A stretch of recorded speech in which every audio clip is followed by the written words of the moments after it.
Thank you very much. Having just heard the incredibly explosive reception I got, I want to ask you if you can be more explosive throughout the rest of the debate, because as Thea just explained, we turn this into a television program and a radio program and a podcast. The podcast in particular, we know its numbers and they're huge. And the thing is that those listeners need to know that you're here, that these debaters are trying to persuade real people. So I want to let you know that in the course of the evening, we encourage you to applaud when you hear a point that you like, to give voice to that. First of all, it tells the debaters how you're doing, but since you are the judges and you're actually going to be voting before and after the debate, it's good for the listening audience to know that there were real humans, that you are not bots, that you are really here. So I want to encourage you to do that. And the other reason is that we ultimately edit the whole program down into about an hour, and we have breaks where we come and go from, I say things like, I'm John Donovan and I'll be right back. But I won't actually leave. I'll see me still standing here continuing. But when we come back from those moments, what really helps for atmospherics is if you can applaud spontaneously at those moments. So I really want to ask you to give voice. The one thing I do want to say is that our goal is to make the point that we can argue with each other, but there's such a thing as having good argument, and that's what we do. That it can happen civilly, and that we can come away from an argument not demonizing each other. Our point of view is that if you're not able to argue, you're never going to get an idea that will help you change your mind. So we're trying to promote the idea of civil argument, and for that reason, we do not want to hear booing and hissing. So the applause is fine. The other thing I wanted to reiterate our request that, unlike in the other Aspen events which you sample and come and go from, we would really appreciate it if you could stay through. It will fly by. Was anybody at the debate on Tuesday night by any chance? It was fantastic. I see the people who are here nodding. It really, really gets interesting. So it does fly by. But we need your second vote. That's how we determine victory. So if you walk out and don't vote the second time, your first vote obviously doesn't count. So we want to have both of your votes. The other thing is that in the middle of the debate, I will come to you to ask questions of the debaters, and I have a fairly strict set of criteria for a question that I'll accept. The first thing is I really need it to be in the form of a question. I know that you've heard this at all of the events, but I really mean it. I do pass on questions. I decline questions. I need you to formulate a question that will only take about 30 seconds to ask because we have limited time, that it really actually stands as a question, that it's a question on point. And by on point, I mean these debaters are trying to give you reasons to vote for and against this resolution. So I want your question to get them to debate better on that point. So give some thought to that. And I don't mind if you state a premise, a very brief premise to your question, but going into your personal experience, it's very tempting. It happens a lot. Or starting to debate with the debaters because you don't like what they've said, I'm going to have to pass on that too. So I will try to model, show you what I mean by questions when I'm doing it. And if I hear a great question, I'm going to compliment it so that we can all learn what we mean. So that all of these things are to help us in the end pull together a great podcast. We've done now close to 160 debates since 2006. We're very, very proud of that record, and we are extremely proud to be in partnership with the Aspen Ideas Festival. This is a spectacular event for us to have you as an audience. So those are the things that I wanted to share with you. And in terms of this partnership, I wanted to bring to the stage for a brief conversation before we begin the debate proper, two individuals who are both responsible in their own ways for our being here. The first one is Elliot Gerson. He is the Executive Vice President, Policy and Public Programs and International Partners at the Aspen Institute. So that's from the Aspen side of this. And from our side, our CEO, the man who brought Intelligence Squared to the United States and got us to do these 160 debates and still counting, Robert Rosenkranz. So please welcome him to the stage. Hi, Bob. And I want to let you know, we now have a standing room situation. More chairs are being brought into the back end of the room.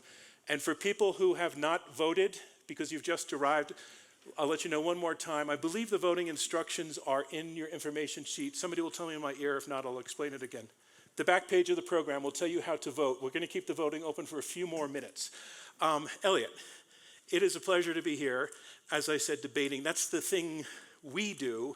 Why does this make sense for you at Aspen Festival, Ideas Festival, to have us doing We're that? absolutely thrilled to have this partnership, John. Kitty Boone and I and a few colleagues started the first Aspen Ideas Festival 14 years ago. And what we wanted to do was bring people together in civil dialogue and discussion about some of the most critical issues facing the country and the world. And we're absolutely delighted with the response we've gotten over those 14 years. But we felt last year that we still didn't have enough debate on our stage. We always try to have many viewpoints represented, but our typical format is a moderated panel discussion. And so as we thought about how are we going to add a debate format, especially important, just as you were saying, that in this national climate of hyperpartisanship, where we rarely see respectful debate. Instead, we see invectives hurled at each other, and there's really nothing very educational. We call that cable television. Well, that's another word for it. And so as we thought about it, we thought, why reinvent something? Because what our friend, Aspen Institute friend, personal friend Robert, and all of you created, we couldn't possibly do any better. So why not actually bring Intelligence Squared into the festival as a critical component to add to all the other kinds of things we do, and we couldn't be happier with the result. We are so pleased to be here. And Bob, I'm sure that was music to your ears.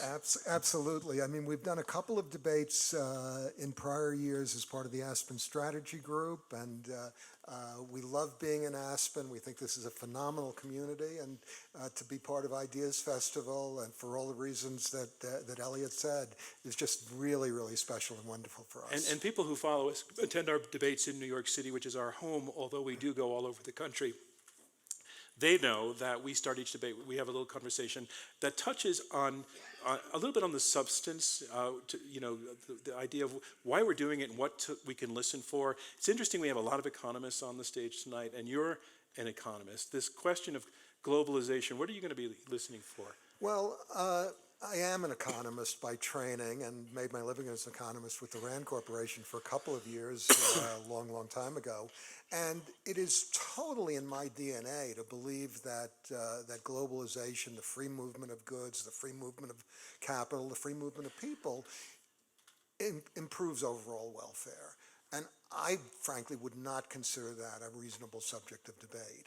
However, this specific resolution, is globalization undermining America's working class?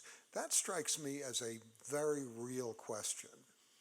And you're going to be wanting to hear, if narrowly focused to the working class, if the case can be made that this group of people has come out worse as opposed to better. Exactly, and they have a capacity as consumers, they have a capacity as workers, they have a capacity as family members, and just looked at as a whole, as America's working class, people without a college education essentially, have they been hurt or helped by this trend toward globalization? Because resolving that question leads ultimately to solutions. Well, at least it lets us know that there's a question. I mean, if there's a large group of Americans who have not benefited from free trade, the next debate we ought to have is what can we do about it in order to preserve their allegiance to a system or support for a system of economic dynamism and global growth. Okay, so a lot to listen for here tonight, and we have 4 great debaters. I want to thank both of you for setting this up. And in just a moment, I'm going to get a drink of water because of this cough that started, and then we'll launch the evening. It's probably our cottonwood here. It is the cottonwood.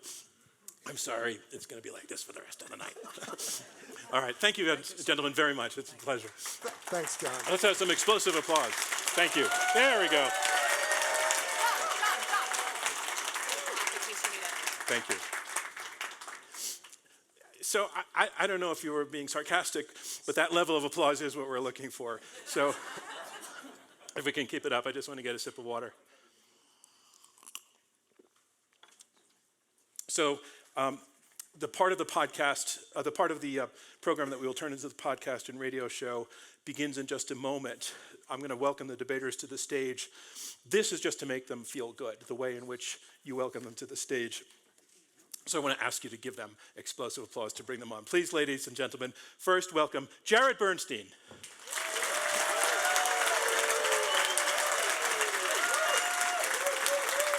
Thea Lee.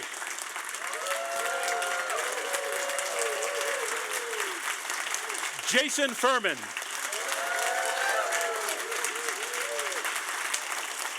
James Manika.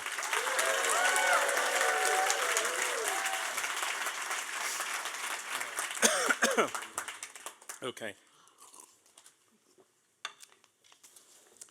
Now the tape is rolling. From this moment on, if you clap, your clapping will be heard in perpetuity whenever you want to play this for your grandchildren. So, to help launch, just one more round of applause to get us started. Thank you.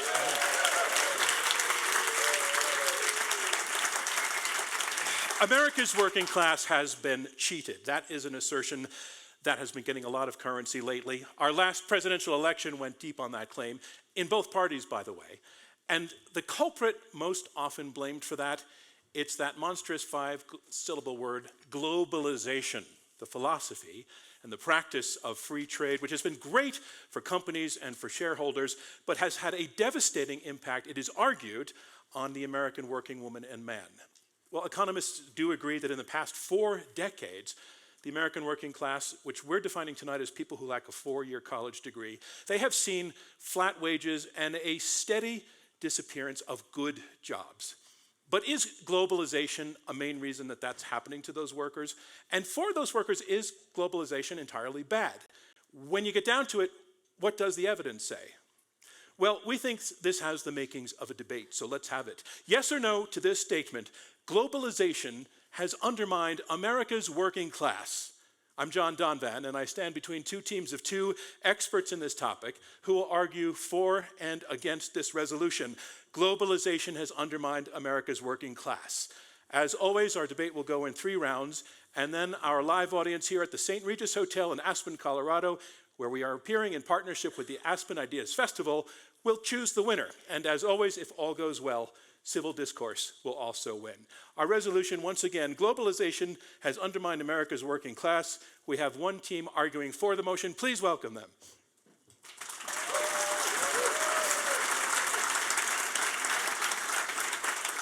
And I'm going to be starting first to meet you, Jared Bernstein. You have debated with us before, so welcome back.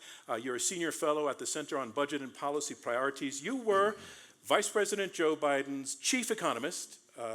The last time you debated with us, interestingly, Jason Furman, who is your opponent at the other table tonight, was your debate partner. As a team, you were formidable. Formidable. I almost want to use the French pronunciation. Formidable. Formidable. So are you planning to use your insider's knowledge of Jason's debate strategies against him tonight? Yeah, I very much, excuse me, my voice is, I very much am. And I think the way to do that with Jason is to make a lot of sports analogies because they really confuse him.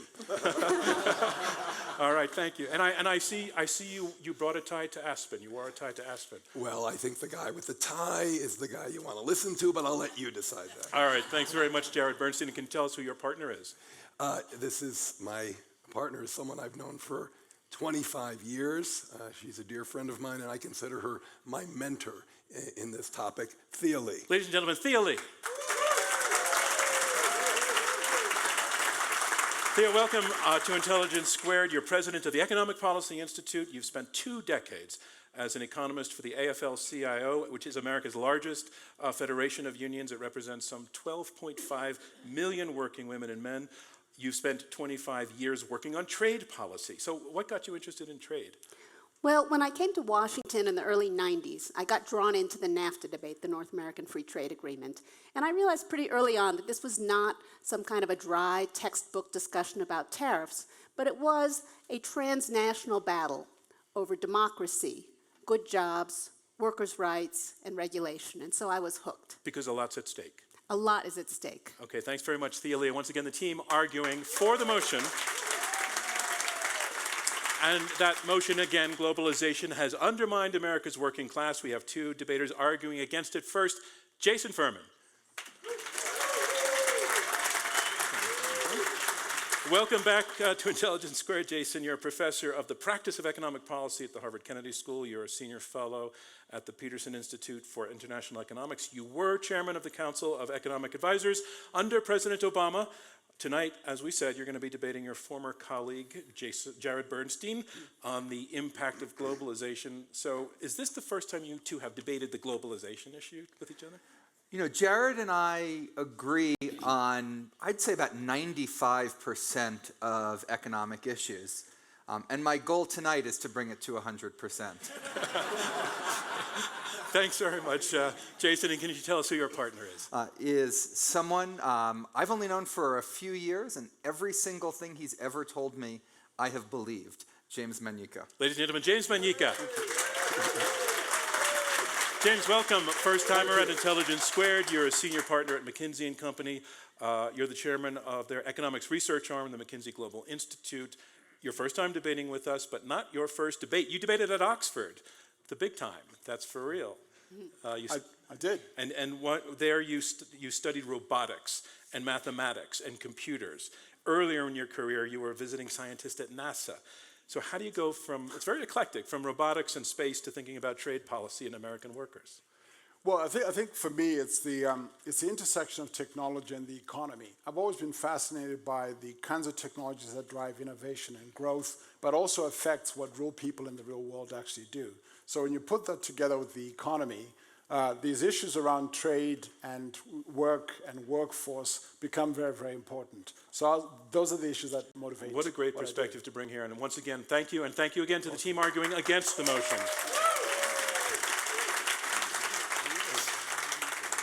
I am very happy with the applause level, so that's working for me. Thanks so much. And so on to the debate. The debate goes in 3 rounds. We're going into round 1.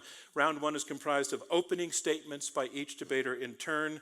They will be 6 minutes each. Up speaking first for the motion, globalization has undermined America's working class. Here is Thea Lee, president of the Economic Policy Institute. Ladies and gentlemen, please welcome Thea Lee.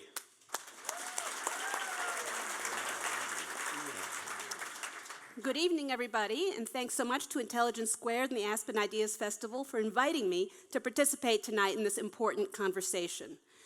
I'm pleased to argue in favor of the motion, globalization has undermined America's working class.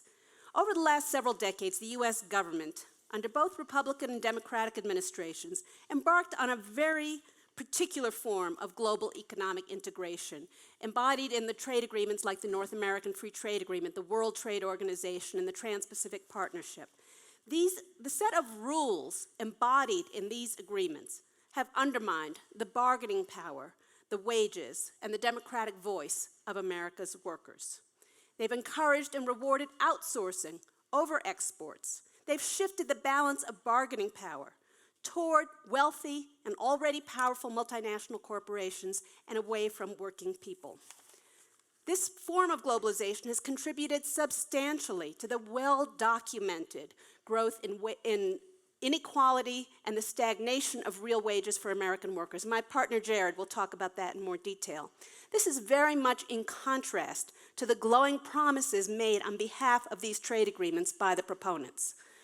And these policies have left American workers working harder for less, struggling to make a decent living, even in a wealthy and innovative country.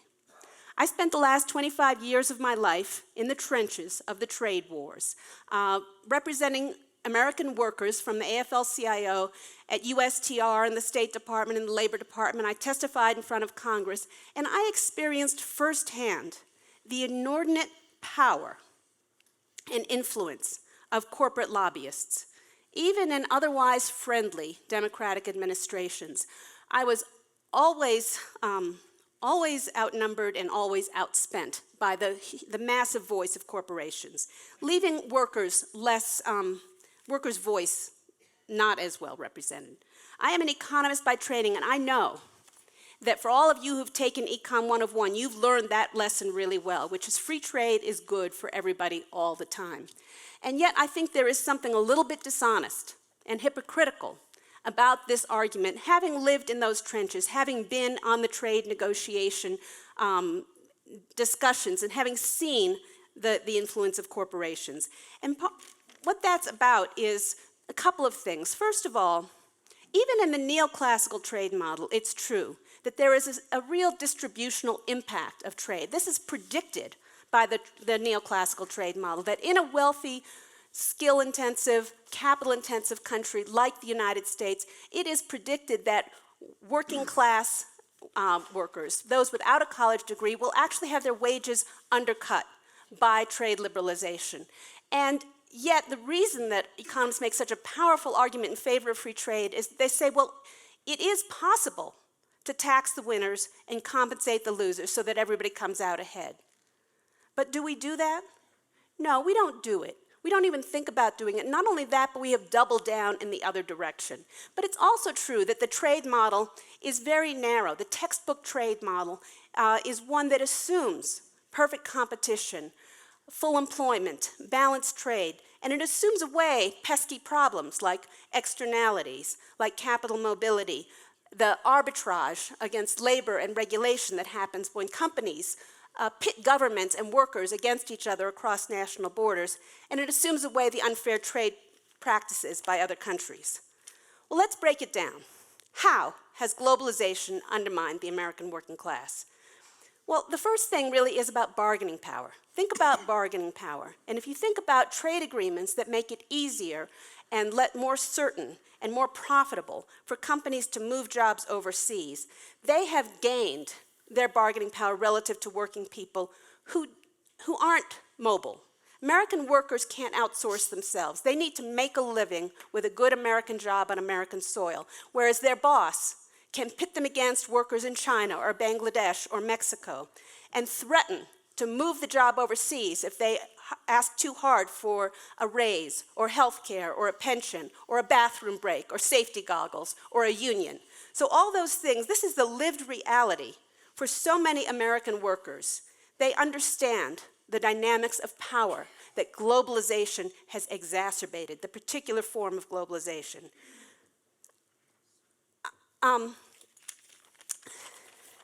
But let's be clear. Our choice is not whether to be in the global economy or not, whether to trade or not to trade, whether capital flows and immigration will happen, but rather, what are the rules that we as a society choose to put in place to regulate these transnational flows, and whom do these rules serve? We've made a series of wrong policy choices over the last 25 years, negotiating and implementing flawed trade and investment deals that empowered and enriched multinational corporations, leaving behind domestic producers, workers, and communities. And globalization, technology, and domestic policy choices have worked together to undermine the bargaining power, the wages, and the democratic voice of American workers, with devastating results for American workers in the US economy. We need to recognize we have mismanaged globalization in the past so that we can improve our policy choices in the future. And therefore, I ask you to vote yes on the proposition that globalization has undermined the American working class. Thank you very much. Thank you, Thea Lee. Jason. And that is our resolution. Globalization has undermined America's working class. And here to make his opening statement against the motion, Jason Furman, professor at the Harvard Kennedy School, former chairman of the Council of Economic Advisors under President Obama. Ladies and gentlemen, Jason Furman. So, thank you so much for including me in this debate, inviting me here to Aspen, and just the fabulous work Intelligence Squared does to put these together. The question that we're debating today is whether globalization has undermined the working class. And I want to talk about what globalization has been. Since the end of World War II, global trade volumes has increased 40-fold. That's in part because of some of the trade agreements that Thea talked about, but those trade agreements are only a part of the process of globalization. An even bigger part has been the invention of containers that you can put on ships and make it much cheaper to ship goods.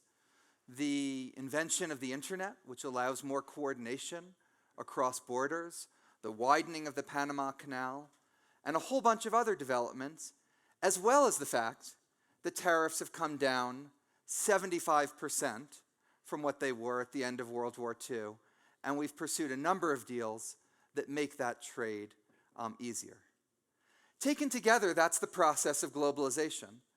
And what James and I will be trying to convince you of tonight is that that process of globalization has left the working class in America on net better off. And that without it, they would be considerably worse off. That if instead of everything I just described, we'd kept tariffs where they were in 1945, we hadn't widened the Panama Canal, but we narrowed it, we hadn't built out America's ports, but we put rocks in the harbors, and we had never invented the container, the working class would be much worse off today than they are. That globalization has on net been good.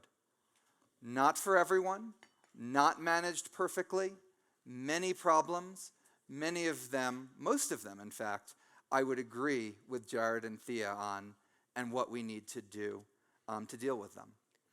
But let you put some magnitudes on it. When I was in the White House, they told us never talk about the consumer benefits of trade because it sounds like you're willing to sacrifice jobs so that people can buy cheap underwear. Biggest problem we have in our economy, though, is wages. And if you can buy more with an hour's work, that means you got a pay increase. That means you got a raise. Right now in America, there's 325 million people that buy imported products. On average, a recent study in a leading economics journal found they're 8% better off because of the imported goods that they buy. Now, we all know averages, but there's inequality. Not everyone benefits the same amount from trade. At the 10th percentile, your benefit is 67%. At the median, it's about 35%. Why so much larger? Because you're spending a lot more money on things like clothing that are imported rather than attending debates in Aspen, which aren't imported.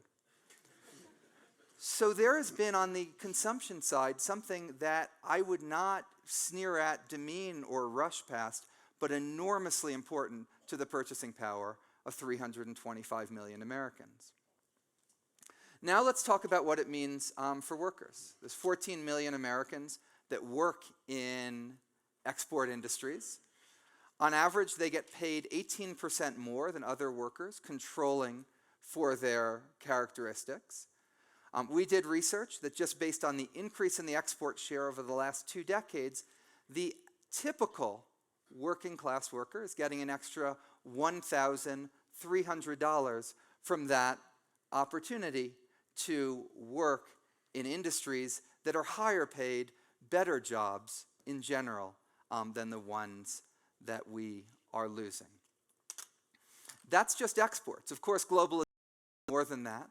There's massive capital flows, and $4 trillion has been invested from abroad in the United States, creating jobs for Americans in industries that do disproportionate amounts of investment, disproportionate amounts of R&D, and pay disproportionately higher wages.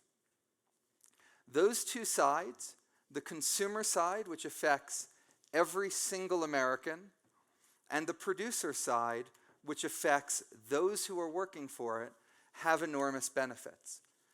There's nothing in economics that says that trade benefits everyone. Absolutely, it has winners and losers. It may even make a minor contribution to inequality, something we can come back to in the course of this debate. But the proposition here is, has it helped or undermined the working class? And if that means that that whole process of globalization, that whole process of greater integration, partly furthered by public policy, partly advanced by technological innovations, has benefited the working class, leaves them better off, and without it, they'd be worse off. If you're convinced of that at the end of tonight, then I would ask you to vote against the motion. Thank you. Thank you, Jason Furman. And a reminder of where we are. We are halfway through the opening round of this Intelligence Squared US debate. I'm John Donvan. We have 4 debaters, 2 teams of 2, fighting it out over this motion. Globalization has undermined America's working class. You have heard from the first two debaters, and now on to the third. Debating for the motion, here is Jared Bernstein, Senior Fellow at the Center on Budget and Policy Priorities, former Chief Economist to Vice President Joe Biden. Ladies and gentlemen, Jared Bernstein. I want to say thank you to IQ Squared, awesome staff. Great to be here at the Ideas Festival, and great to be here with my friends Jason and James. Yes, I have a sore throat. I feel much better than I sound. If it helps, close your eyes and pretend you're listening to Barry White. It helps our side. But I apologize for that. Again, I feel okay. I just sound funky.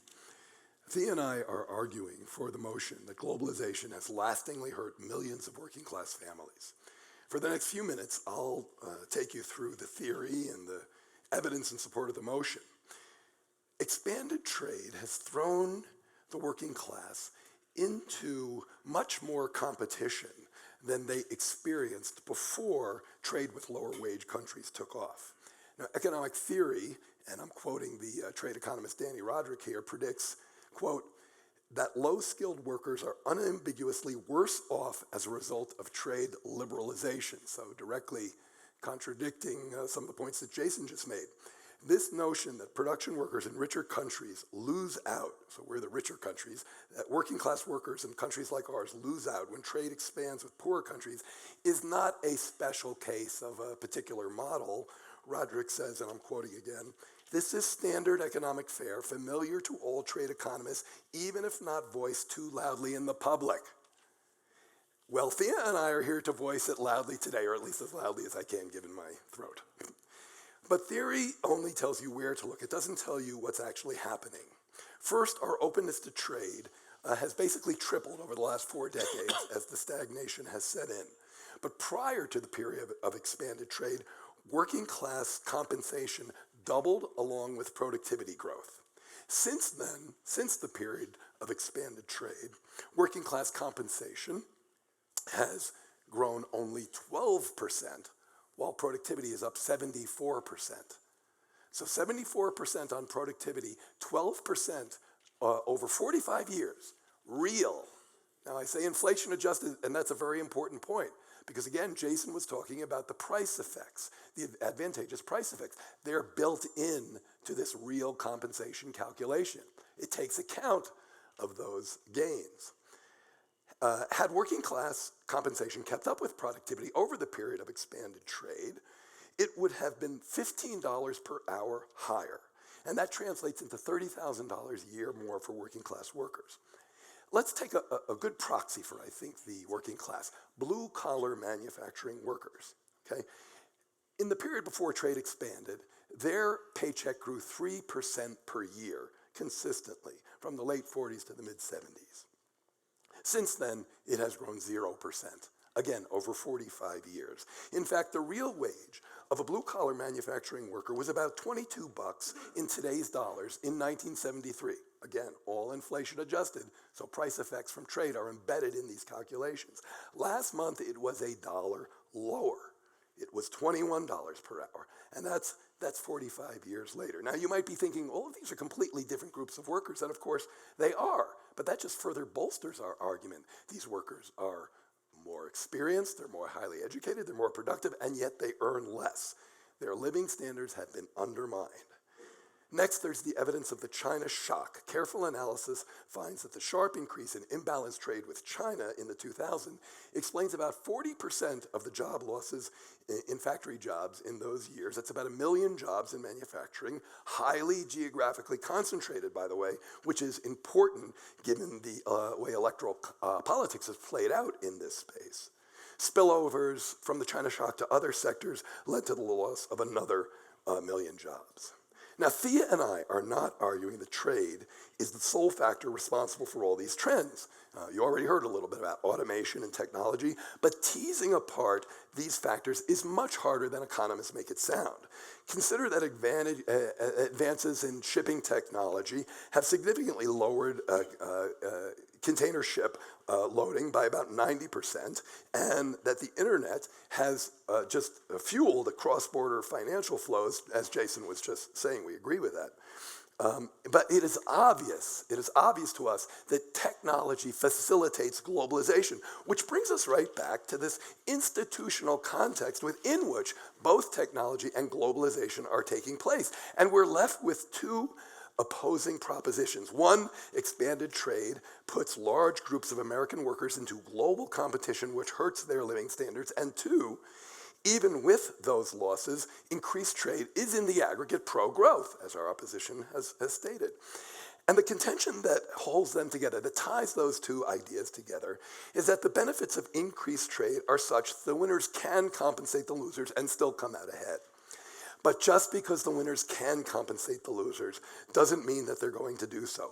Here and everywhere else in this debate tonight, we must get away from the abstract truisms and look unflinchingly at the US case.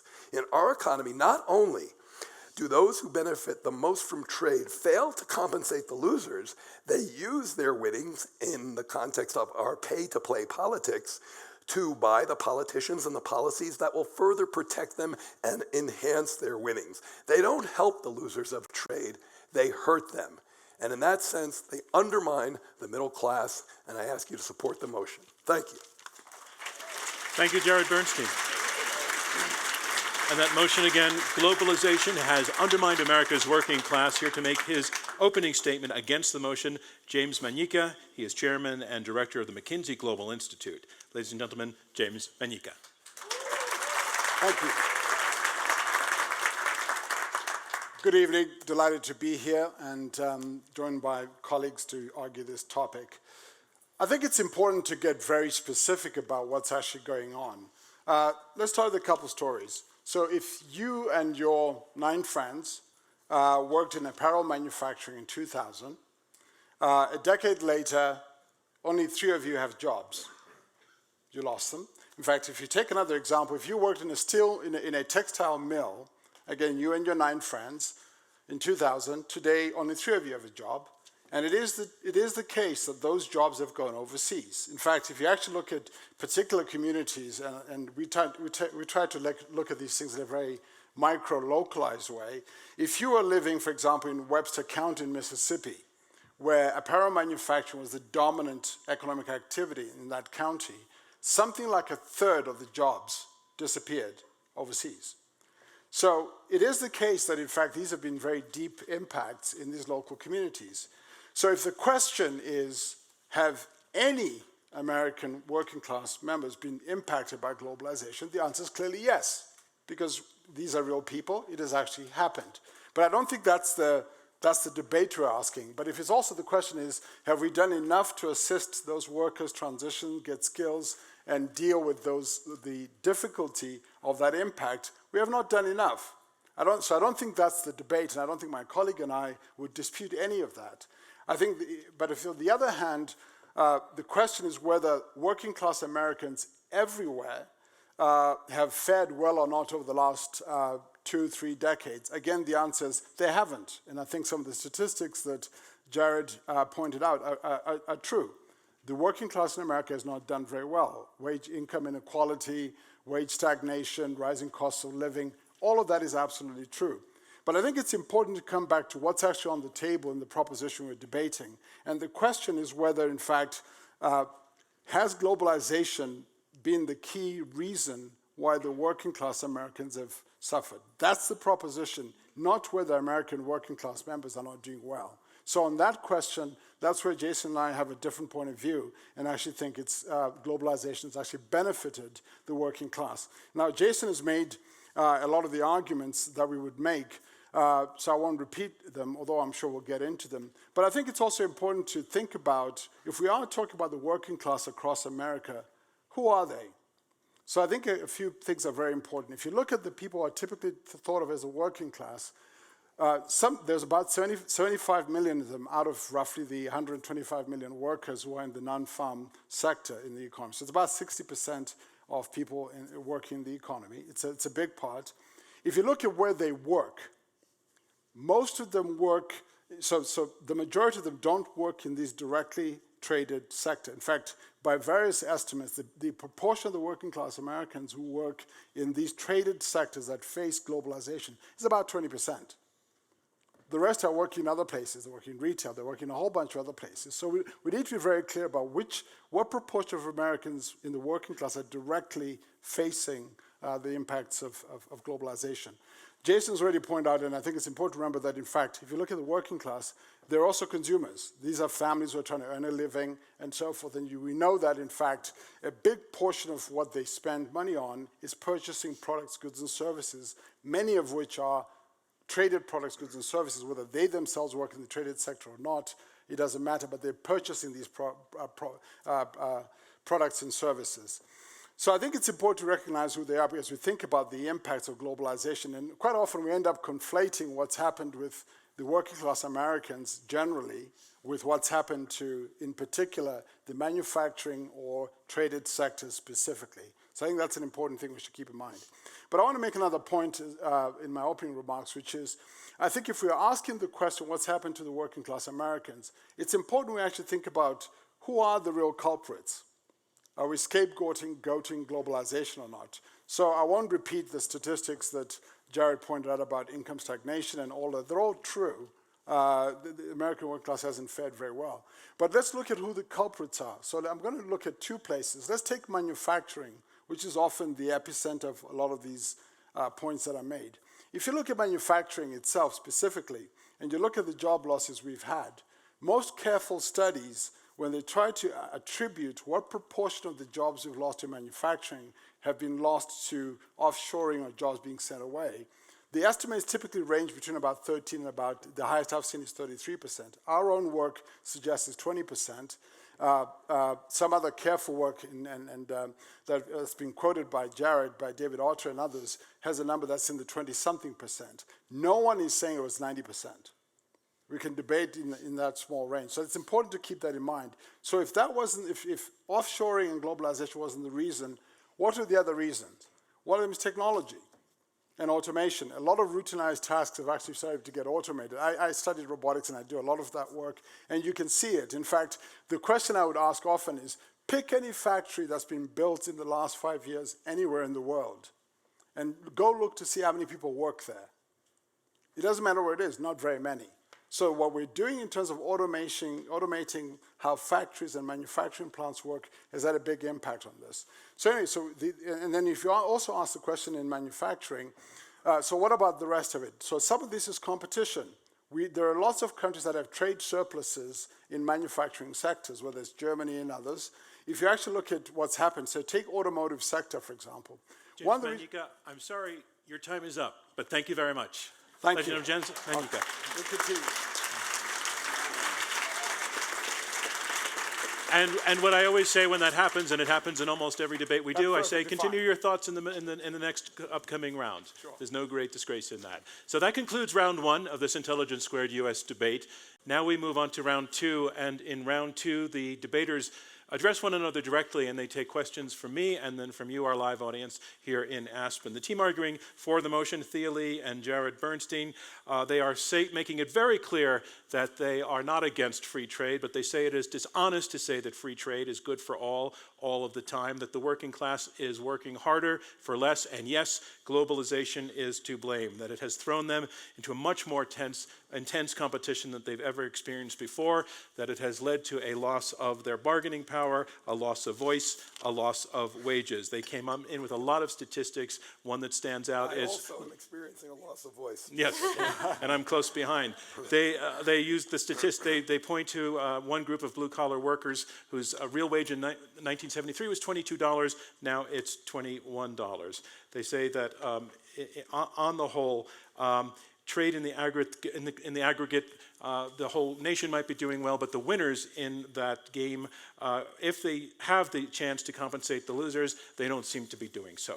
The team arguing against the motion, James Manika and Jason Furman, they concede absolutely that the working class is struggling, that it is not doing well. They concede that point, but they say that globalization is not the main driver of that. In fact, they make the argument that on net, the working class is better off today than if there had not been globalization. They say on the consumer side, you have to look at the fact that imported goods cost less than they would otherwise, and that puts more money into people's pockets regardless of what class they're in, but actually benefits the working class more because they're the ones who would be buying those goods. On the supply side, they say that because of globalization, $4 trillion comes into the United States invested in creating jobs and in research and development. And they also point out that there are other culprits impacting the working class, such as technology and automation. So we're going to peel back some of those ideas that we heard there and explore some other things. And James, you can also get to the things that you weren't able to get to. But I want to start with a question to the side arguing for the motion, Jared and Thea. Your opponents made the point that only 20% of those who comprise the working class are actually exposed to the impact of globalization directly. That takes 80% of the people off the table. What's your response to that? They work in traded sectors, to be clear. Say again, I'm sorry? They work in traded sectors. Okay. This is the work of. We're ready for that one. Okay. So who would like to take it? Thea? I'll start. But because you work in a traded sector doesn't mean you're walled off from people in the service sector, because the labor market is fungible. Can I say 1 second Yes. for our podcast listeners and for people like myself who are just not as smart as you guys? The term traded sector, just so we completely understand what that means. Goods or services, I'm not sure what your figure is, that are traded across board. So it could be either exports or import competing. Okay, things that you put on a ship or a plane that go to another part of the world. Okay.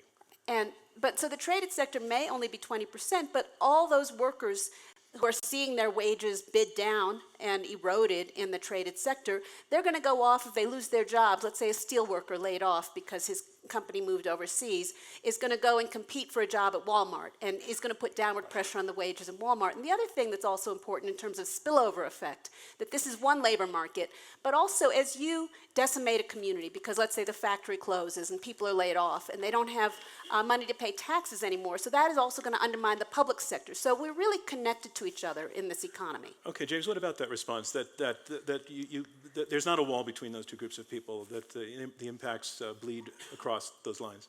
No, the impacts do bleed, but I think keep in mind that one of the things we haven't talked enough about is what's the contribution that globalization has done in terms of GDP growth. So, for example, the estimates are... But before you get to the positive statement, I actually want to hear... I'm going to link it to that. You will come back to it, okay. Yeah, sure. So the point about if globalization has added about 2 trillion, this is the Peterson Institute estimate, our estimate is about 1.8 trillion, to GDP growth in the United States. That benefits all workers and creates dynamism in the economy, enough so that even if you're working in the retail sector, there's enough economic growth and dynamism that's actually going on.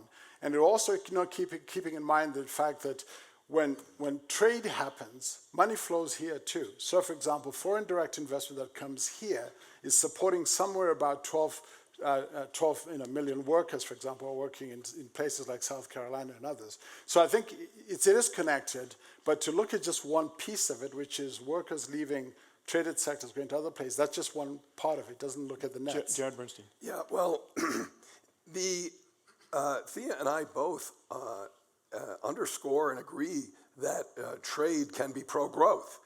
It's like when people ask me, as I'm a commentator on the economy, they say, Jared, how's the economy doing? How's GDP doing? And my answer is always, well, whose economy are you talking about?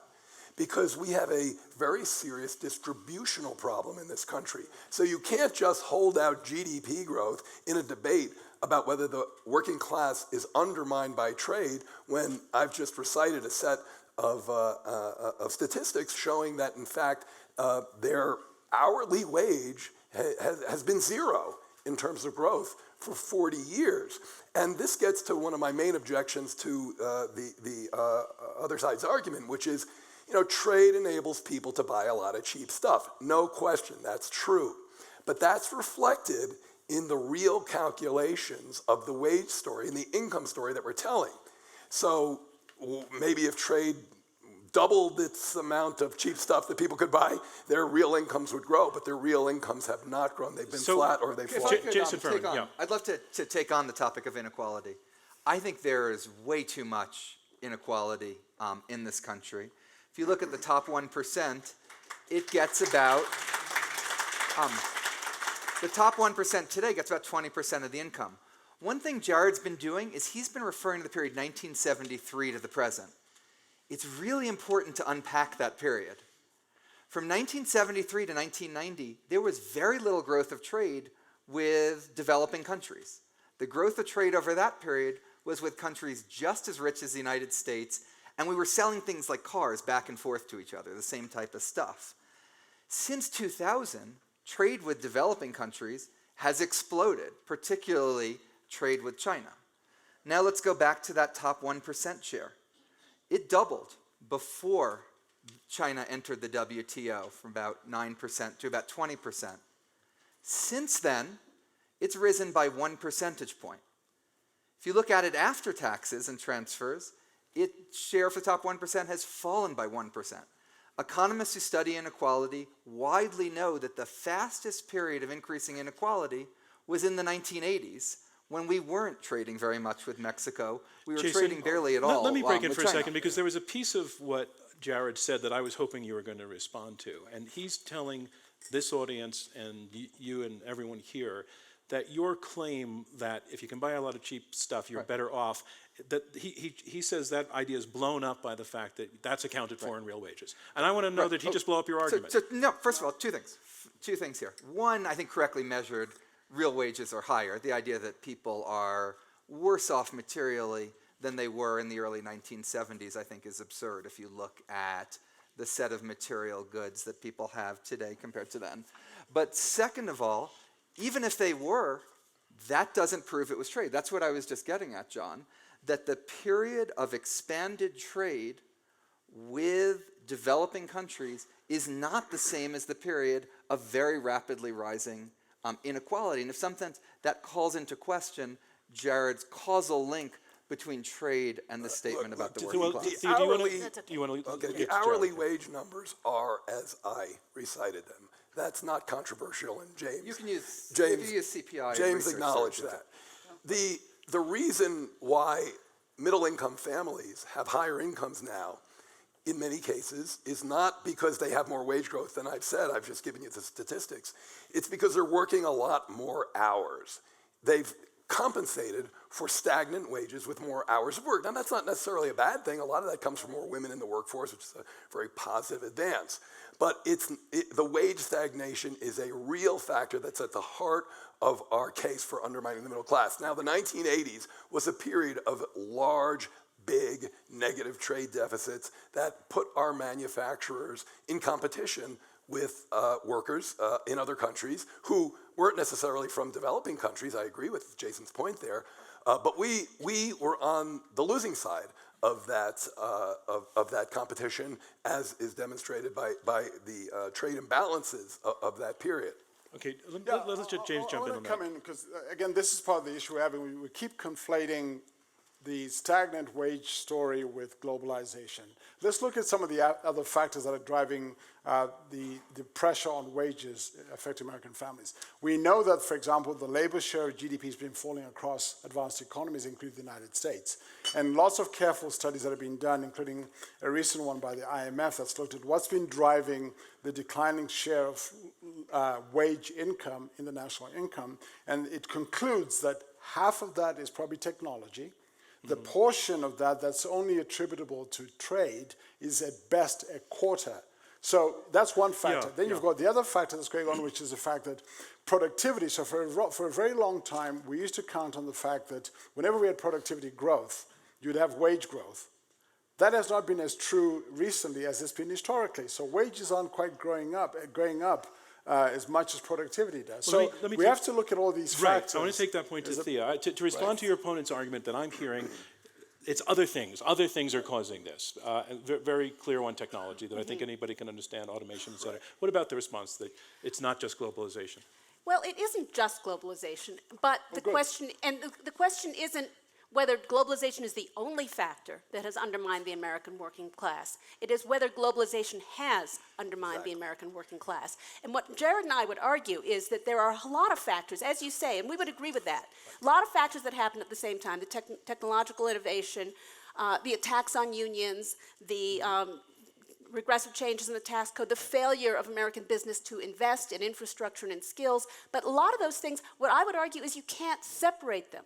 And as Jared said before, when you look at, even if you look at trade and technology, if you are beset by imports, you're a business owner in the United States, you're producing something, and you find that cheap imports are flooding, one response is going to be to automate and to shift away. And so you can't take apart automation and globalization so easily. And also, I would argue that multinational corporations have used the power and the wealth, as Jared said, that they got from trade agreements and globalization. They use that power and their bargaining power to attack unions and to undermine minimum wage and to erode living standards in a whole slew of ways. I do think it's true that the sense of this resolution is not that only globalization has, but that globalization has significantly. And I think you positioned yourself with the best counter to that, saying, actually, workers would be better off without globalization. I want you to go deeper on that thought. So our argument. I'm sorry.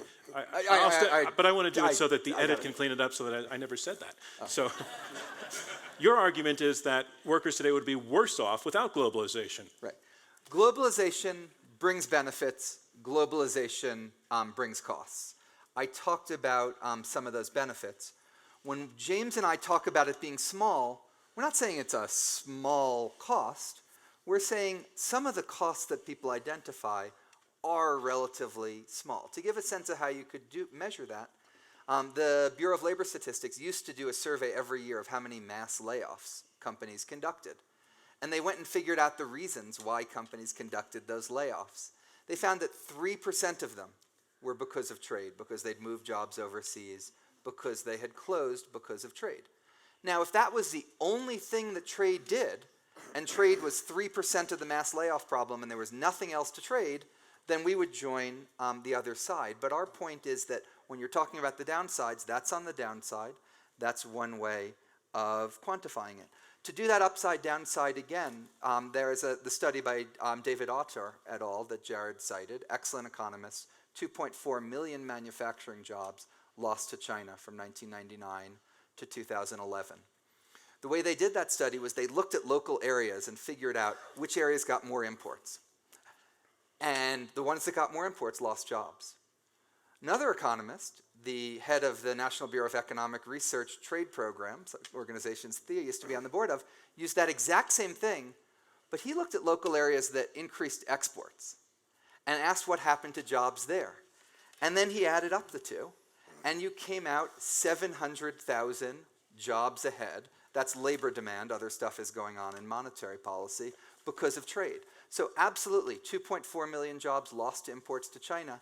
At the same time, many million more created due to U.S. exports elsewhere. After all, when we opened up China's market, the imports went up 886%. Let's let your opponents respond to some of what There you're saying. are Jared, clearly- again, I was going to yield to Thea, but Okay, Thea, do you want to?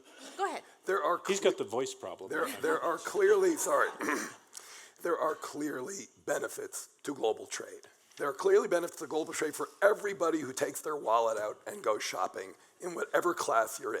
And that's why I object to the opposition's use of this counterfactual, this other world where there's no trade at all.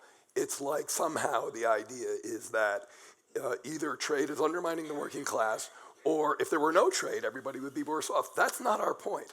Our point is that under the trade regime that Thea described in her opening statement, we have undermined the working class such that their bargaining power, their compensation, their democratic voice has been damaged. It's not the only thing that's damaged them. And by the way, I think it was James a minute ago said, it's not 90%. Nothing is 90%. You can't find any economic causal factor that gets you above 15 or 20% in any of this debate. So that's a red herring. Globalization, as implemented in the US, is one important factor undermining the well-being of the Okay, I middle want to go class. to James, and then I want to go to Thea. James. Well, I think if the argument is let's fix how it works, I think we'd agree with that. That's Right. not our argument. Right, but that's not the argument. That's not the argument. So they keep going to the side of the way we've implemented it doesn't work. but that's not the debate. The debate is who's to blame. I think it's important to actually look at some of the other factors. One of the things that's quite striking, and there was a congressional effort around America Competes. I was part of the commission that looked at this, and we looked at what is changing over the last 30, 40 years in the American economy in a way that impacts workers. There's a bunch of things. One of them is the fact that the amount that we invest in skills and training has actually been declining for a very, very long time. And James, I just want to encourage you to, you don't have to make the case to me, like, to make it, these are the voters, so go for them. So I was looking at the other side. And to the other side. So we've done things like reduce our investments in work, in skills and training in a way that's affect all workers. We've changed how the private sector largely works. So you've got these things around, so for example, you mentioned unions and so forth. We've done other things called, one example is work fissuring. So for example, if you are a company that's focused on your core business, which is a good thing, you then outsource, even if it's in the United States, services, whether it's janitorial services and so forth. The career pathways, skills, and ability of those people to do well has been dramatically diminished. So I think as we think about this, there are all these other factors that in fact probably affect larger numbers of workers. Because again, I keep coming back, 11% of the American workforce works in manufacturing, 20% work in traded sectors. There's a much larger economy out there that ordinary Americans are working in where they're not facing these things directly. And it doesn't work very well there. And yet, travel around the country and go to those areas of the country where manufacturing used to be a prime mover. And I think what you can see is that the kind of trade, the kind of globalization that we have engaged in, and I think it's important here, that globalization, I'm going to define it as the set of rules around trade, international investment, immigration. It isn't, whether we trade it or not, it is what rules, what are the policy choices we made as a country? And I think it is important to say that going forward, we can make a different set of choices. And that's the argument I would make. I wouldn't say we need to stop trading. We need to stop investing. That is idiotic. You can't in 2018 think that that's realistic, that we're not going to trade. What we can say is that as a country, we have to make a different set of choices because the choices we've made have hurt working people. They have undermined their bargaining power. We have written these trade agreements that have imbalanced power towards multinational corporations. They didn't want to export more stuff to other countries. They wanted to move the jobs. They wanted to use these trade agreements as a way of arbitraging governments against each other and workers against each other. And they succeeded. And the outcome has been that we undermined America's working class with the kind of globalization that we put in place. I want to go to audience. Oh, can I talk a little bit about, I'd love to. Right after Jason speaks, I want to go to audience. Let me just set this up. I want to go to audience questions right after Jason's comment. And the way it will work, as in other events here, raise your hand. A microphone will be brought to you. We do need you to wait for the microphone. Please stand, tell us your name, and ask a question. And please keep the question on topic. And please do not debate the debaters. Jason. Right. So let's talk about manufacturing for a second. It's declined enormously in the United States. It's created huge problems for communities across our country. It's also declined, by the way, in China. It's declined in Germany. It's declined in the Netherlands. It's declined just about everywhere. Now, I'm talking about employment right now. Employment peaked in 1979. Does anyone know when manufacturing production peaked? June 28th, 2018. We're producing more than we've ever produced before. That gets to James's point that we're producing it with fewer people. In fact, if you look at the shrinking of the manufacturing sector, in the 24 years before NAFTA, we lost 11 percentage points of our manufacturing sector. In the 24 years since NAFTA, China's entry into the WTO and the like, that reduction has been at a slower pace. It's been at 7 percentage points a year. So again, a really key thing, everything James and I are arguing, is not that there aren't problems out there, but let's not just say, there's a problem, there's trade, ergo trade must be the problem. Let's try to look a little bit deeper as to whether the cause and effect really bears out in the evidence. And on the case of manufacturing, if we got rid of our manufacturing deficit entirely, our manufacturing share of employment would be 1 percentage point higher. And that's assuming that it didn't get hurt by all of the inputs to our manufacturing sector that we get from abroad. I'm going to go to questions now. is one of you like dying to respond to that? Because that was a I just wanted really to- well-made point, and I feel like... wanted to make one point about the U.S. versus Germany. So in the U.S. we have Can you make that tight? Yes, I 'Cause can. I do want to get to questions. we have 10% of our workforce in manufacturing.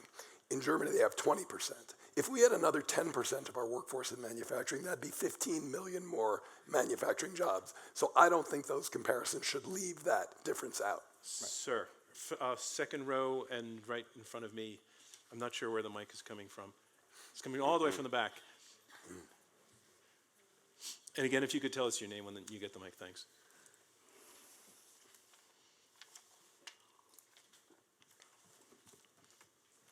Mark Davis.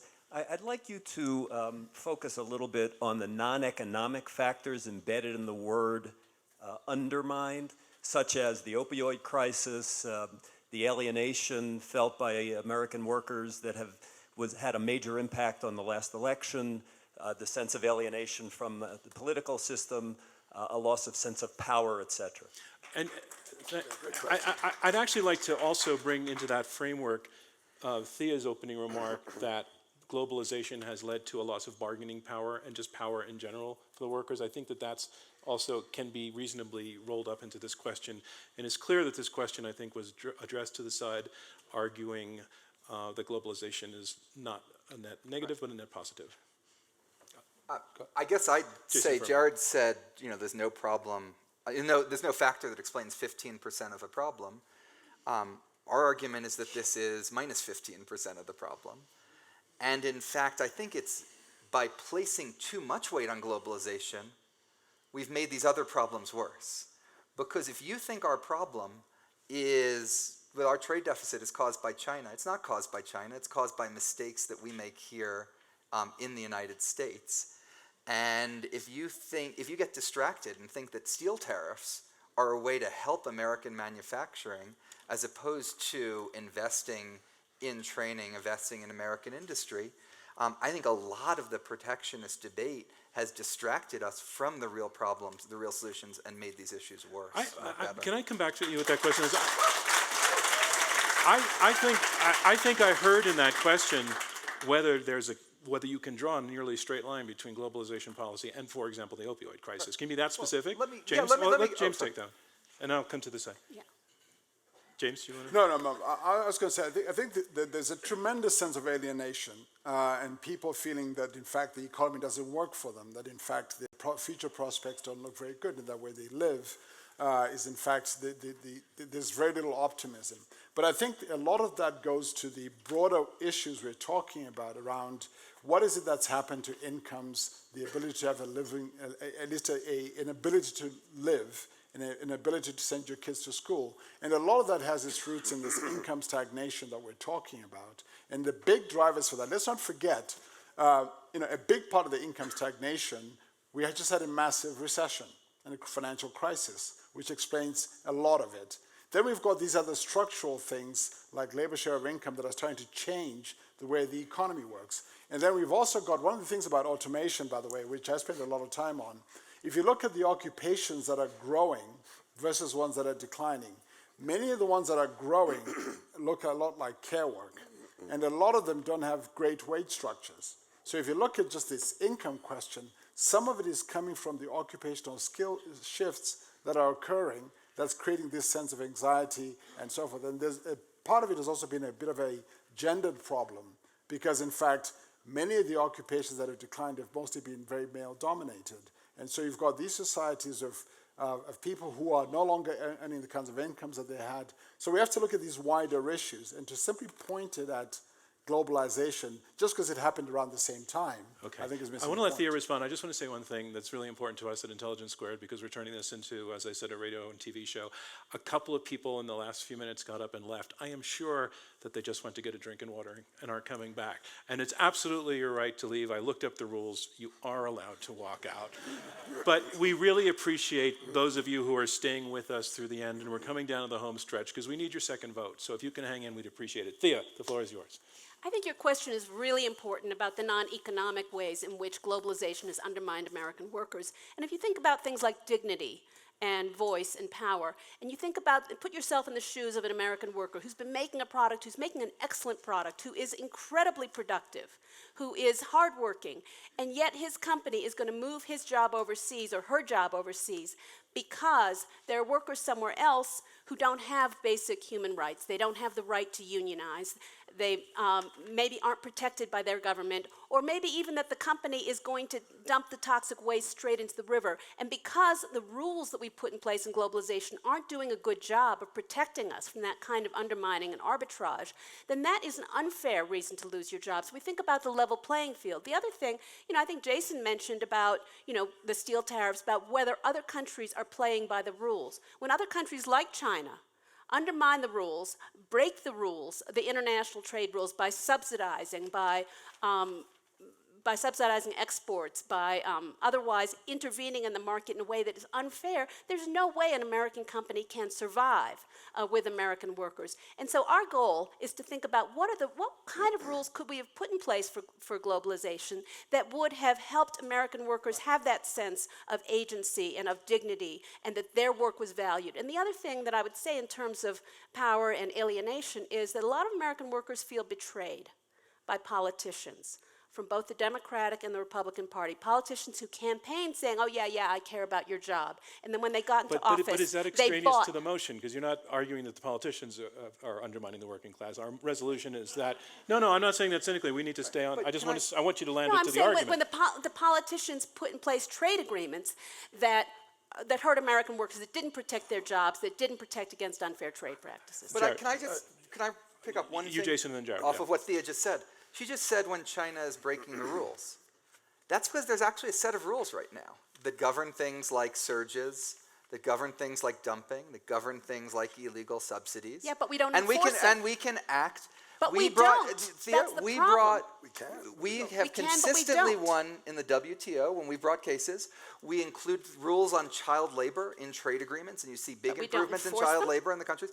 Those have become more enforceable. TPP had enforceable in a way that NAFTA wasn't, in part because of you, in part because you've kept pushing on the labor. Those labor standards, those rules are the rules that we Jared, can very use. quickly, because I want to get in I'll one try more to be question. quick. I'm pretty shocked by Jason's claim that globalization is, he said it's a negative 15%, meaning that it actually contributed to the well-being of the working class. I cited this number from a widely accepted study that 40% of the manufacturing job losses in the 2000s from the China shock were concentrated, this gets to your question a second ago, were concentrated in geographical areas. Those same authors went back and looked at the political implications of that concentration and found that it wasn't people like Thea and I making these arguments that gave us Trump. It was exactly the opposite. It was the elitists who wouldn't allow our arguments to be elevated that allowed Trump to surface. Let me get to one more question before we wrap. And there was a question here. And I want to, if you can hang in. Come on. Hi, Susan Lund. I'd like to talk about services trade, and I would like to hear from Jared and Thea about the argument that a lot of Americans are employed by foreign companies operating in the U.S. and, in fact, export from the U.S. Thank you. Great question. So we have a surplus in services, is what you were saying. Yeah. I don't think there's a problem with that, and that it is, I think, one of the areas in which the U.S. does have a comparative advantage, so to speak, which is that we do a very good job. Also, incoming foreign investment, I have no argument with incoming foreign investment. I have no argument with trade and services. The question is whether we're regulating it appropriately, whether we have the right set of rules in place. And one argument I would just make quickly about services trade is that we actually need more rules. Like, for example, in movie making, a lot of countries subsidize movie making or TV exports and so on, and we don't have any protections against subsidies in the service sector trade, as we do in manufacturing. And so that's an area where the trade laws could actually be improved to do a better job protecting that trade. But I don't think that undermines our argument in the least bit. James, last word for you. I was going to add, Jared keeps citing this careful study that I think is referring to the work that David Archer and David Dorn did. I'm struck by a particular quote that I've just found. I'm going to read to you by David Archer. He says, over time, automation has had a far bigger effect than globalization and would have eventually eliminated those jobs anyway in the long run. So I think as we think about the particular impacts, I think we underestimate the impact of automation in particular, especially so if we care about the American working class. Let's look ahead a bit. What's automation and technology going to do to the workforce over the next decade or two?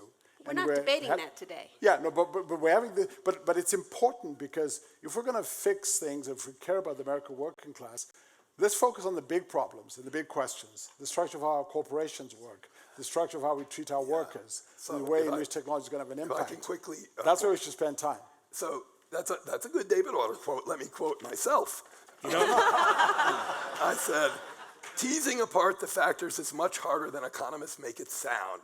Thea and I do not disagree that automation and technology are in the mix, and we're not arguing that they don't undermine the working class as well, although I think it's much less visibly understandable to workers themselves who recognize that when the factory went to Mexico, they, their family, and their community were worse off. And I haven't heard any argument from the other side that contradicts that. Was going to have to save that for closing rounds because that concludes round 2 of this Intelligence Squared U.S. debate, where our motion is globalization has undermined America's working class.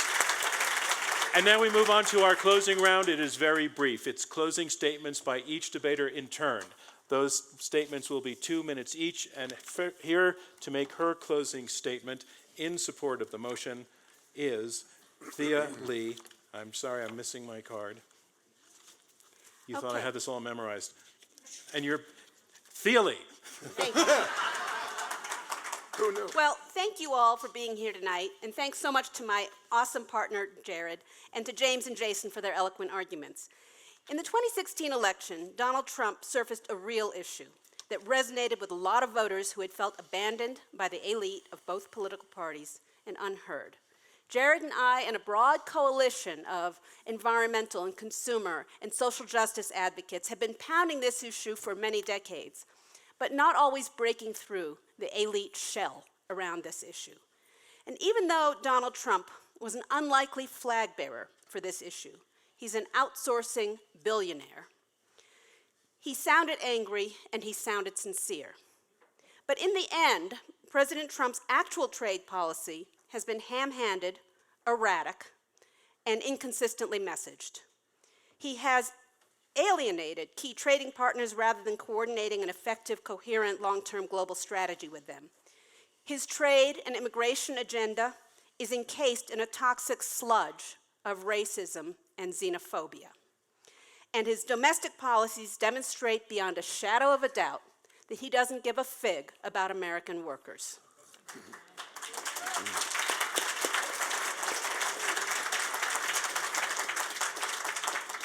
He's looking for red meat and an applause line, but it's important for us to be honest tonight. He filled a vacuum. And I think we might not be here tonight on the Aspen stage if Hillary Clinton had won the election instead.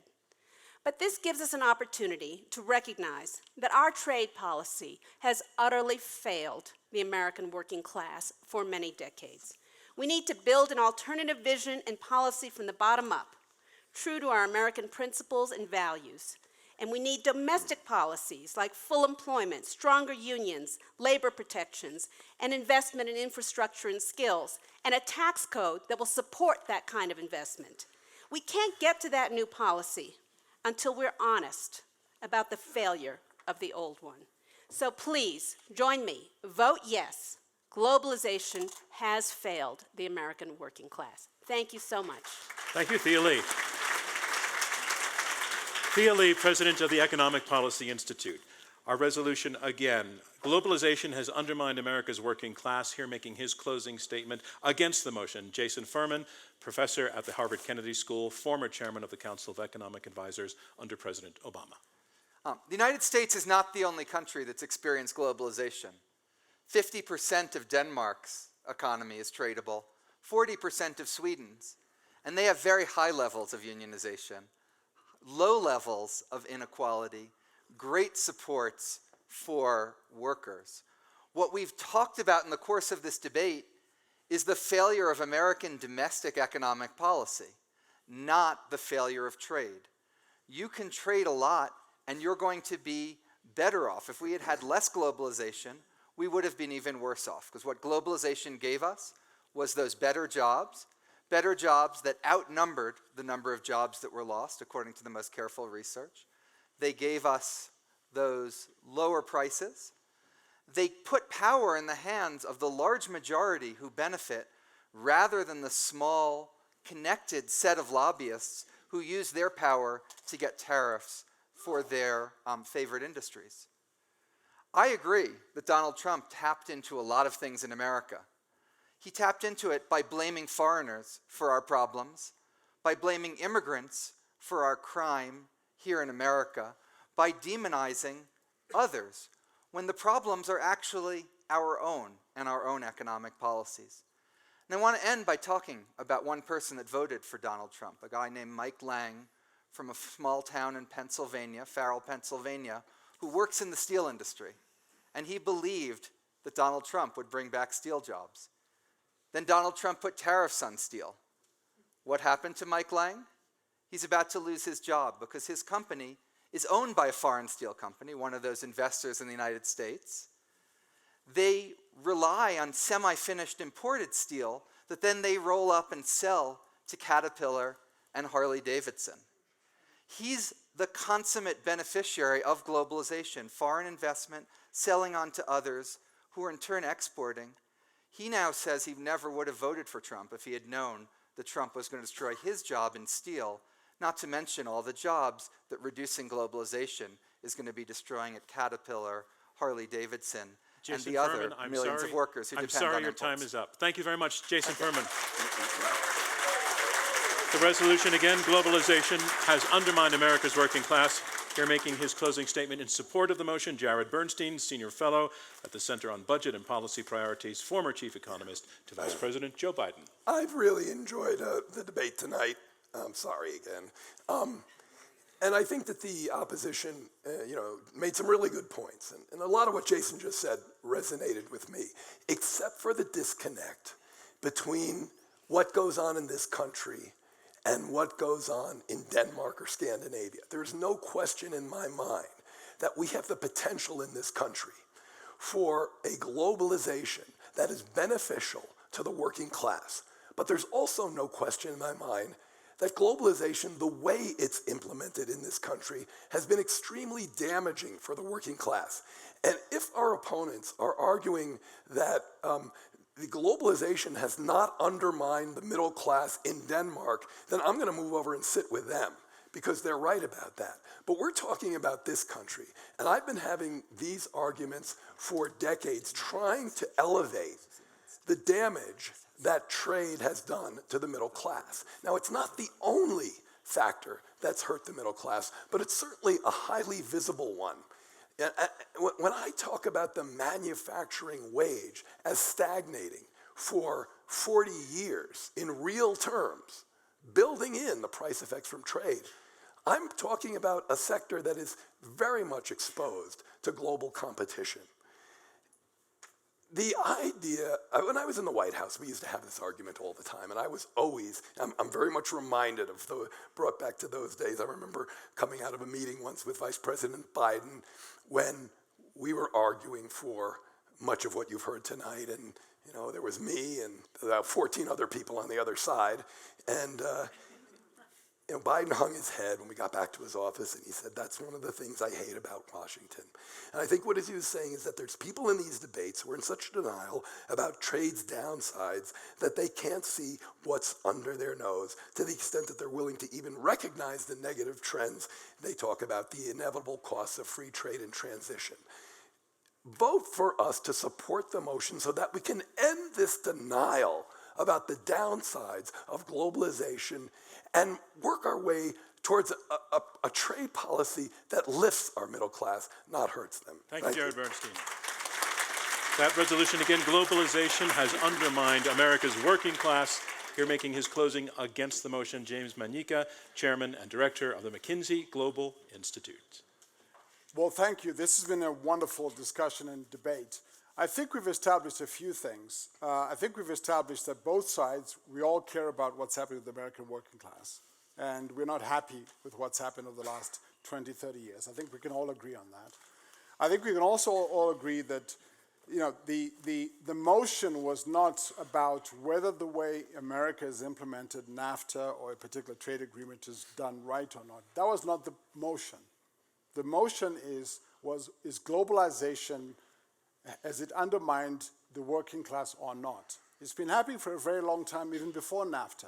So I think we're debating the principle of globalization, the idea of globalization, not how we implement it. I think the reason why this is important also to be very clear about what the reasons are that have undermined the American worker is because I care, at least the American working class, I care about it when I look to the future. So let's look to the future for a second. If we look to the future, much of the economic growth in the world is going to happen elsewhere. If you look at the sheer number of people in the world who are now in the consuming class, who are going to be consuming products and services, they're not in the United States. The vast majority of them are elsewhere. Do we really want to close ourselves off from those opportunities for our workers? I'm not sure we do. Second, if we think about, if ever there was a time for the United States to be looking out into the world and engaging with the world, is now. The power of technology is interesting. Technology is changing the role that we play in our value chain, 3D printing, innovation, the use of digitization, and so forth. That, in fact, in many cases, actually bringing many of those jobs back here. We will not want to take advantage of those opportunities and look forward and encourage American innovation to engage the rest of the world and drive economic growth. I'm not quite sure we want to do that. So I think what we should be talking about is how do we address the issues that are affecting the working class and fix the problems that we've found in how we've implemented globalization, as opposed to turning the clock back. Many of the barriers we're putting up at this moment seem to be turning the clock back. And I think that's a mistake. So if you agree with the future outlook of what the world looks like, what opportunities look like, and what we need to fix, I would argue you should vote with us and turn down the motion that's been put on the table. Thank you, James Manyika. And that concludes round 3 of this Intelligence Squared US debate.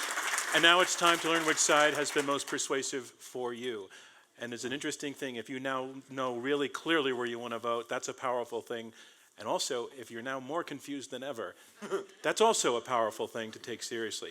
But you vote the same way as you did in the beginning. You go to the URL through your browser, and you have that choice for, against, or undecided. And we're going to produce the results in just a couple of minutes. I'll give you about 10 or 20 more seconds of silence to do that. But then I want to say a couple things.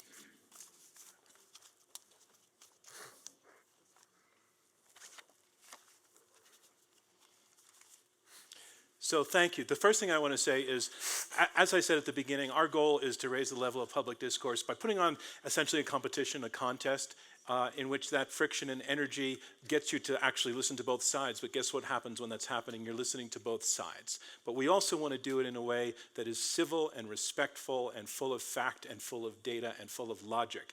And these 4 debaters came that way and argued with each other. You showed so much respect for each other. This was so civil. This is such actually a sensitive topic. And the way you did it, I just want to congratulate you for the way that you brought this here.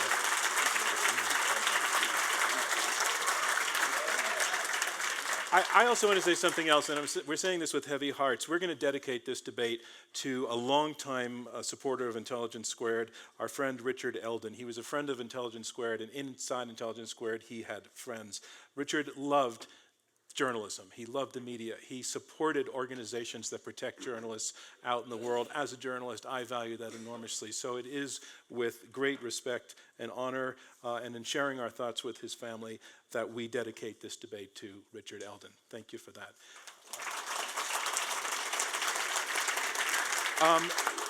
This concludes our season, our spring season. We're back in the fall. We're already putting together our schedule.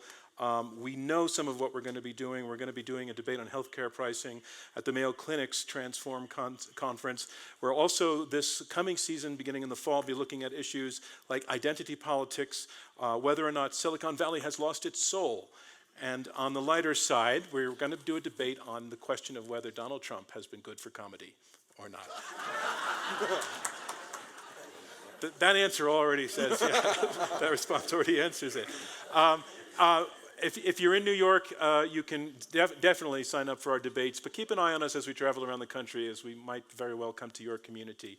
The other thing I want to do as we're waiting for the results, I just like, the two of you have been in rhetorical combat here, but there have been a number of times, particularly even in your closing, Jared, where you said you kind of were persuaded by things the other side said. I just want to, without creating an overly kumbaya moment about this, I do want to get a sense of whether you heard things from your opponents. I'll start with you, James. You've heard things from the other side where you said, yeah, I agree with that, and maybe I would even reconsider on that. So why don't you start on that one? Well, I think Thea was particularly very persuasive about the rules that we put in place and just how broken they are. They really have been. I think the way we've done many of these agreements has not been helpful. So I think that's one of the things we have to fix about how we do these rulemaking, how we set these rules. So that's very persuasive. That got through to you. How about you, Thea? Well, I would agree with something I think both James and Jason said at different times, that this is partly a failure of our domestic policy as well as our trade policy. But my argument is those things are connected to each other. But I agree with you. We've made choices. The United States has made choices that have undermined American workers.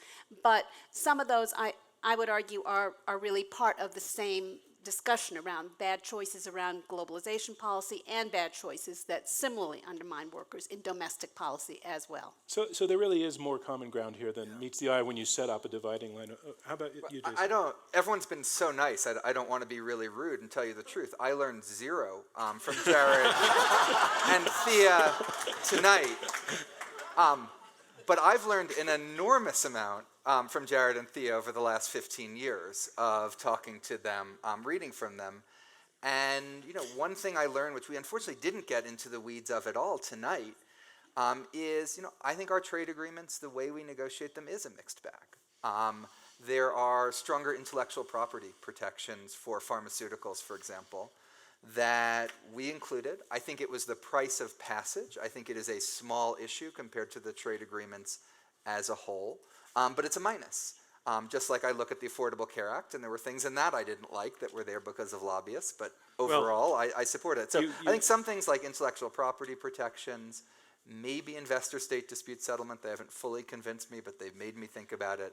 But some of those details of the agreements, both where we get them wrong, where we can get them better. You've kept it from being kumbaya, so thank you very much. How about you, Jared? Well, we've been arguing about this for such a long time, Jason and I, and that, again, nothing too much new. But I thought that there was a commonality between the two sides that was very important, which was that it's not just about globalization. It's about how globalization is implemented. And I think we have a good, robust argument. We think it's implemented badly here. I think the other side is sort of, maybe to some extent, but there's also, an upside to it.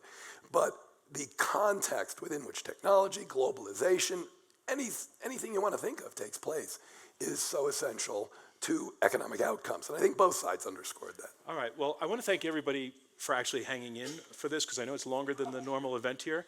We're coming to the end. I have the final results. We have had you vote twice here in Aspen, at the Aspen Ideas Festival in partnership with Intelligence Squared on this resolution. Globalization has undermined America's working class. Again, the way we determine victory, it goes to the team whose numbers move up the most between the first and the second vote. Let's look at the first vote.